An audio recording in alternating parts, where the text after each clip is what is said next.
Hey guys, it's Austin here. Today I want to talk to you about a build I've been wanting to play for a long time, and I think it's really cool. It's really fun, and it doesn't have to be too expensive. But I think I didn't know enough about this build before I went into it, and I just quickly want to tell you what I've learned about it. And we're playing Discharge elementalist. It's really cool. What is Discharge? Why is it cool? Well, we click this, the entire screen's covered with the discharge, and we ignite. We have a bad burn on the ignite. We reach 17 million DPS on the ignite, and the way discharge works is we get the power charges, we get frenzy charges. Whenever we use power charges with the help of Wolf's Devotion, it says at the bottom, gain an endurance charge each time you use a power charge. So we use this, we get endurance charges, we gain cat stealth, we get power charges, and we have a huge area and huge damage and the discharge. Now, one thing that's pretty fun, you see, the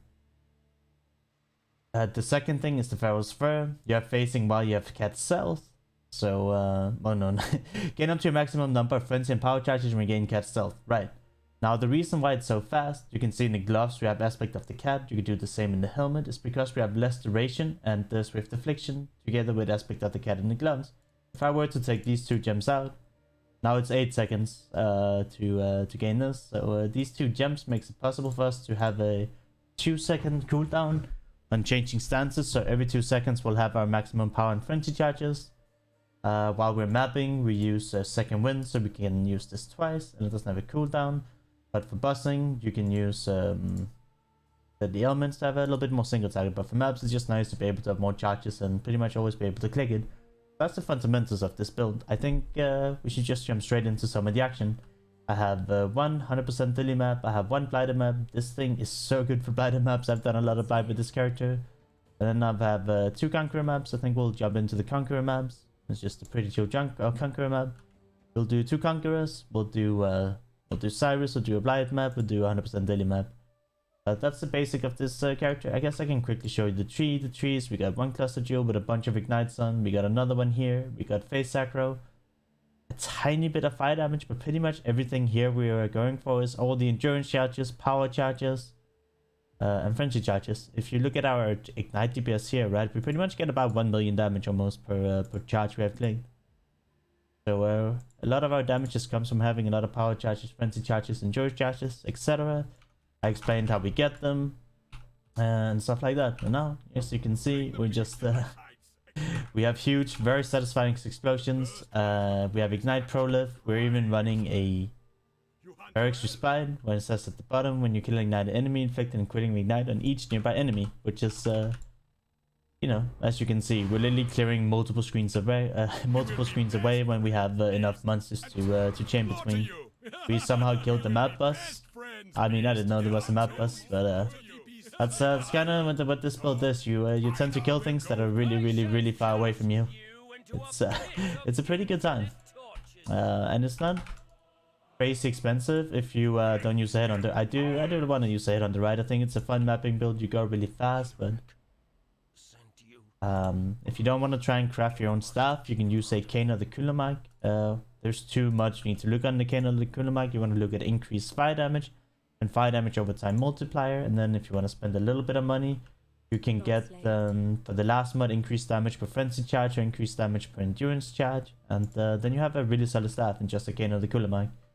Eric's Spite is pretty cheap. A +1 endurance charge ring is pretty cheap. I think it's like 5 extra.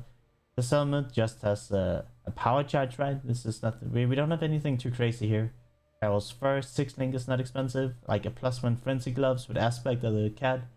Like nothing here is too expensive besides the head on the right.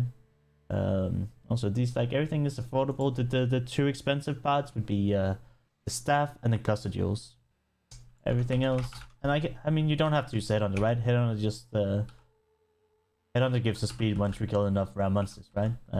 I think there's a mapping character, and having a head on it just you do that to run a little bit faster. But if you don't want to head on it, you can definitely get this guy going on the not the craziest, right? After you get all the unique items, you get the cluster jewels. It's obviously not like 10x, 20x, but I would probably range it like anywhere between 40 and 75, and you can have something very powerful that's very fun to play with. Now, if you want to, you can get crazy gear, right? You can get better gloves, better helmet, better staff than I have. And you can take it even further. But it's getting pretty late into the league. It's harder to get things and stuff like that. So I just wanted to get something usable. And this is definitely usable. And it's really, really fun to play for me, at least. I had a very good time playing this character. It looks super cool. And yep, it's a pretty good time.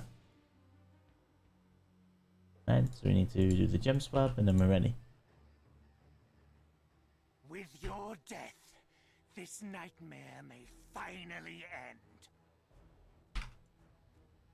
Now, we do only have 4k HP, so doing bosses like Maven and Cyrus's, we have crazy damage, so we do kill them pretty fast. But if you have 4k HP, you're pretty prone to dying. We have a decent amount of chaos res, so we can tank a little bit of the Cyrus stuff. But when you have 4k HP, right, you're just prone to dying, and that's gonna be a part of it.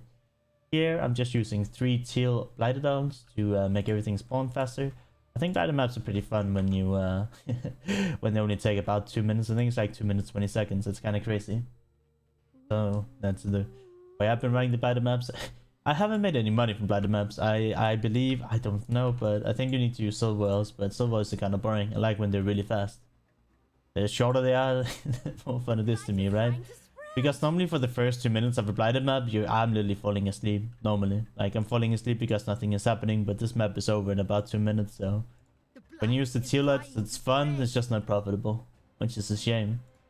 If you could use the tealets and you made some good monies, I could see myself running a lot of Blighted maps, but that wasn't the case when I tested it out. Maybe I was doing something wrong. I haven't done too much Blight in my time, but... Either way, this build is insane with Blight. If you know how to run Blight, I mean, you don't even have to run Blighted maps. I run a lot of Leroy Thane with the Blight notes and Blighted scarabs, and it's so good for that, right? So when you run Blight on the map, you literally just go to the pump and you go AFK. You click this, and the entire screen is covered, and the ignites just linker and like keep killing things, right? It's very good if you like farming like Blight, breaches, and stuff like that in Leroy Thane. I highly recommend this build. It's super fun. It looks super cool. I do need to say that we're using Celestial MTX. It looks a little bit underwhelming compared to this without the MTX, but the blight is trying to spread. I'll show what it looks like at the end of the video, because nobody looks at the end of the video, am I right? You can see how disappointing it looks without the Celestial ones at the end of the video, if you stick around.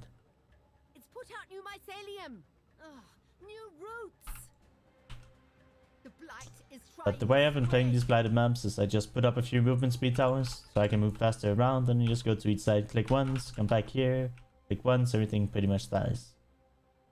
Now we do have a few monsters here because they're buried in the ground. There's nothing we can do about that, but as long as there's targetable monsters, they will die very quickly.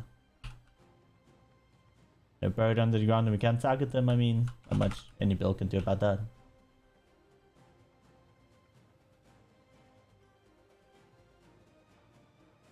When a boss comes up, you just need to use 1 discharge and they pretty much always dies. It's very seldom you have to click it twice. It's I've never seen anything just as good as this for Blight, right? And this is why I thought it would be fun to showcase it. Normally, I probably never would showcase a Blighted map, but this build is so crazy for it that it would be a shame not to show what a Blighted map looks like. The only thing we have left is a few stragglers. Alright, that's it. We're not gonna click any of it. Actually, let's see this. Any good stuff? Last light. Alright. Fine. Leave it all behind. That's what the Blighted maps look like. It's amazing for that. And it's also really good to run Blighted in Leroy Thane. Or I guess Waldo if you like running Waldo. Here we have a 100% delay with Beyond done. It's actually half decent for that as well.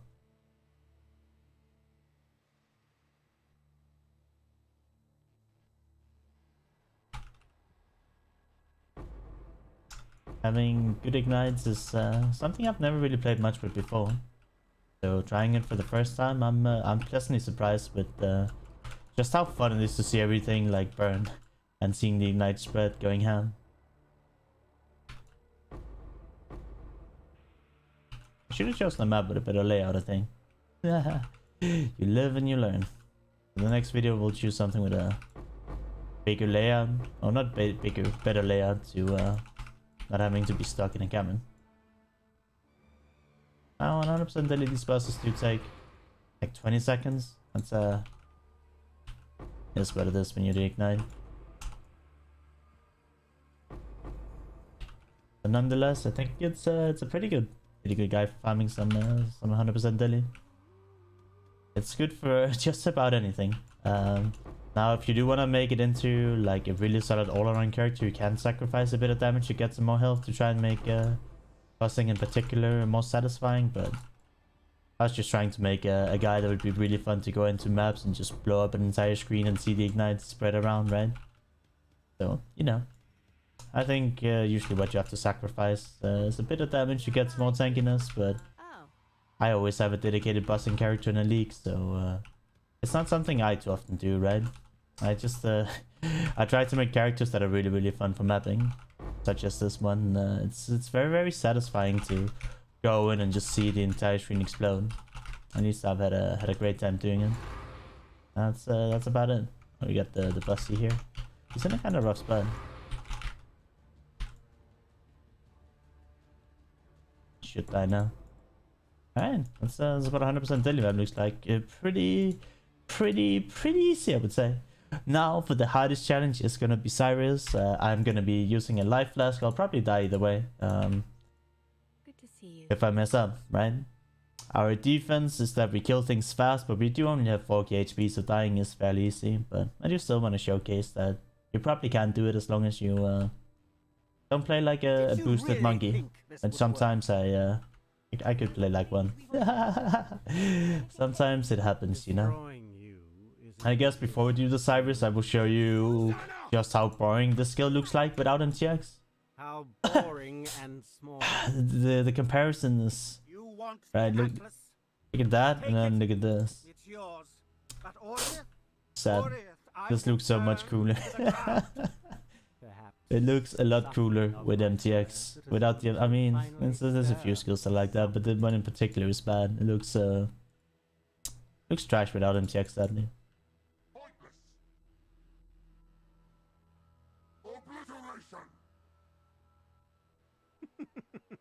What's this? A real challenge? You've finally caught my attention. Die. Your lives are meaningless!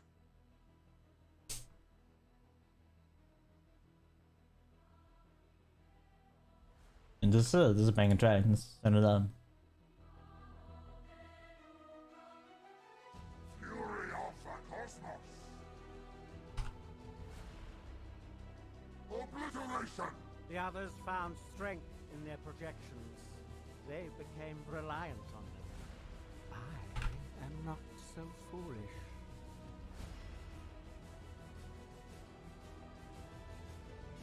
This city is nothing!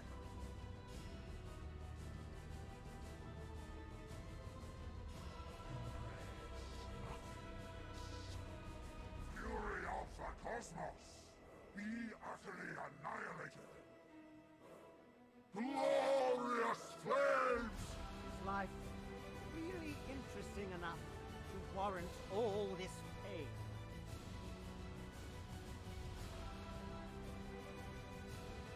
Watch beauty crumble!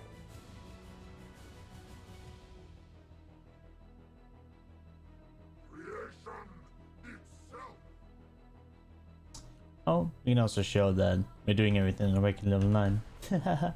I need to get better at remembering that. Like, I'm always personally in Awakening level 9. I never ever remove a Watchstones, but, you know, just for showcasing it, I can get better at it. Everything we've done has been in one take, right? So, I've only done Awakening level 9 stuff, in case anybody should be wondering.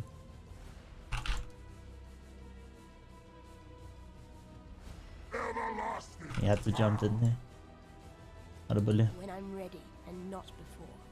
You were so close. Will long for Non-existence! Die!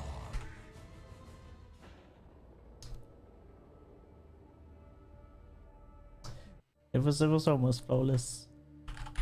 Simply for it's gonna be really painful walking back. Well, I mean, you can definitely do Deathless if you're better at the game than me. I'm just bad. I am bad at the video game, but to round it out, as we have to wait for all these cloud going there, I think this is an awesome character. He's really, really fun for mapping. I had so much fun playing him. I think it's definitely one of the coolest looking characters I've ever played. I've never quite played anything that gives me so much pleasure visually. Granted, you have the MTX, and I can highly recommend them, right? You can do your busters as long as you're better at the game than me. I mean, if you want to do them deathless, you can do them if you're better at the game than me. Alright, guys, I hope you enjoyed this video. If you like it, leave a thumbs up. I would appreciate if you subscribe to the channel. I'm gonna leave a link down in the description to the POV of this character, to some of my other medias if you want to catch me live. And I hope I'll see you guys in the next video. Bye bye, have a good one.